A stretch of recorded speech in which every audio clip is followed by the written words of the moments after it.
کیا واقعی سچ سامنے آنے کے بعد سب کچھ ٹھیک ہو جائے گا یا کہانی میں ابھی بھی کوئی نیا موڑ باقی ہے؟ ڈرامہ میں دلچسپ اور جذباتی مرحلے کی طرف اشارہ کرتا ہے۔ ڈرامہ اب اپنے اختتام کی طرف بڑھ رہی ہے، جہاں ہر کردار کا اصل چہرہ سامنے آ رہا ہے اور ہر عمل کا نتیجہ بھی دکھایا جا رہا ہے۔ اس مرحلے پر ڈرامہ نہ صرف سنسنی خیز بن جاتا ہے بلکہ ناظرین کے جذبات کو بھی گہرائی سے متاثر کرتا ہے۔ سب سے اہم موڑ اس وقت آتا ہے جب ارمان کو زرون اور وسیم کی اصلیت کا پتہ چلتا ہے۔ وہ یہ جان لیتا ہے کہ یہ دونوں صرف لالچ اور دھوکے کے ذریعے لوگوں کی جائیداد ہتھیانا چاہتے تھے۔ یہ انکشاف کہانی کو ایک نئی سمت دیتا ہے، کیونکہ اب تک یہ کردار خود کو معصوم اور قابل اعتماد ظاہر کرتے رہے تھے۔ ارمان کا یہ سچ جان لینا دراصل انصاف کی طرف پہلا قدم ہوتا ہے۔ ارمان کا کردار یہاں بہت مضبوط دکھائی دیتا ہے۔ وہ صرف سچ جان کر خاموش نہیں بیٹھتا بلکہ فوراً عملی قدم اٹھاتا ہے۔ وہ پولیس میں رپورٹ درج کرواتا ہے، جو اس بات کی علامت ہے کہ وہ قانون پر یقین رکھتا ہے اور صحیح راستے سے ہی انصاف حاصل کرنا چاہتا ہے۔ اس کے بعد وہ ایک اور اہم قدم اٹھاتا ہے، جب اسے پتہ چلتا ہے کہ زرون اور وسیم ملک چھوڑ کر فرار ہونے کا منصوبہ بنا رہے ہیں۔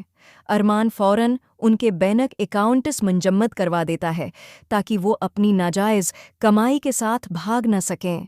یہاں سے کہانی میں سسپنس اور بھی بڑھ جاتا ہے۔ ناظرین کے دلوں میں یہ تجسس پیدا ہوتا ہے کہ آیا زرون اور وسیم واقعی پکڑے جائیں گے یا کسی طرح بچ نکلیں گے۔ یہی وہ مقام ہے جہاں ڈرامہ اپنی گرفت مضبوط کر لیتا ہے اور دیکھنے والا ہر منظر کو پوری توجہ سے دیکھنے پر مجبور ہو جاتا ہے۔ ایئرپورٹ پر جب زریون اور وسیم ایئرپورٹ پہنچتے ہیں اور اپنا بینک بیلنس چیک کرتے ہیں تو انہیں پتہ چلتا ہے کہ ان کے اکاؤنٹس خالی ہو چکے ہیں۔ اس لمحے ان کے چہروں پر خوف، حیرت اور مایوسی صاف نظر آتی ہے۔ یہ منظر اس بات کی عکاسی کرتا ہے کہ غلط کام کا انجام ہمیشہ برا ہی ہوتا ہے۔ اسی دوران ارمان پولیس کے ساتھ وہاں پہنچ جاتا ہے اور دونوں کو گرفتار کر لیا جاتا ہے۔ یہ منظر نہ صرف انصاف کی جیت کو ظاہر کرتا ہے بلکہ ناظرین کو ایک طرح کا اطمینان بھی دیتا ہے کہ برائی کو اس کا انجام مل گیا ہے۔ ارمان کا یہ قدم اس کے کردار کو مزید مضبوط بناتا ہے، کیونکہ وہ نہ صرف خود سچ کے ساتھ کھڑا ہوتا ہے بلکہ دوسروں کے لیے بھی انصاف حاصل کرتا ہے۔ کہانی کا اختتام ایک مثبت رخ اختیار کرتا نظر آتا ہے۔ ارمان نہ صرف عدیل انکل کی جائیداد واپس دلوانے میں کامیاب ہوتا ہے بلکہ ان کے ساتھ ہونے والی زیادتی کا ازالہ بھی کرتا ہے۔ یہ پہلو ڈرامے کو ایک اخلاقی پیغام دیتا ہے کہ سچائی اور ایمانداری آخرکار جیت جاتی ہے۔ دوسری طرف ارمان کی ذاتی زندگی میں بھی خوشیوں کی جھلک نظر آتی ہے۔ اس کا نکاح راہ کے ساتھ ہو جاتا ہے، جو کہانی کو ایک خوبصورت انجام کی طرف لے جاتا ہے۔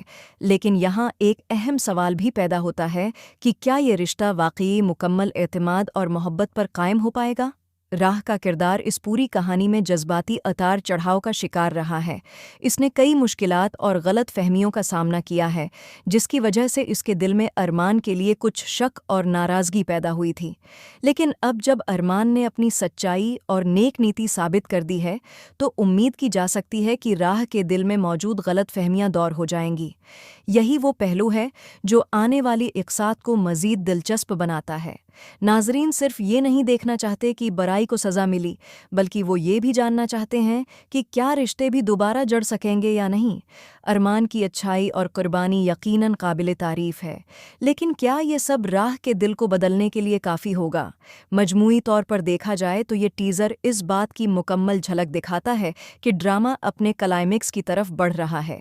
ہر منظر میں سسپنس، جذبات اور انصاف کا امتزاج نظر آتا ہے۔ ارمان کا کردار ایک ہیرو کے طور پر سامنے آتا ہے، جبکہ زرون اور وسیم کی کہانی ایک سبق دیتی ہے کہ غلط راستہ اختیار کرنے کا انجام ہمیشہ برا ہوتا ہے۔ یہ اقساط نہ صرف کہانی کو سمیٹنے کا کام کریں گی بلکہ ناظرین کو ایک مضبوط پیغام بھی دیں گی کہ سچائی، ہمت اور ایمانداری ہی انسان کو کامیاب بناتی ہے۔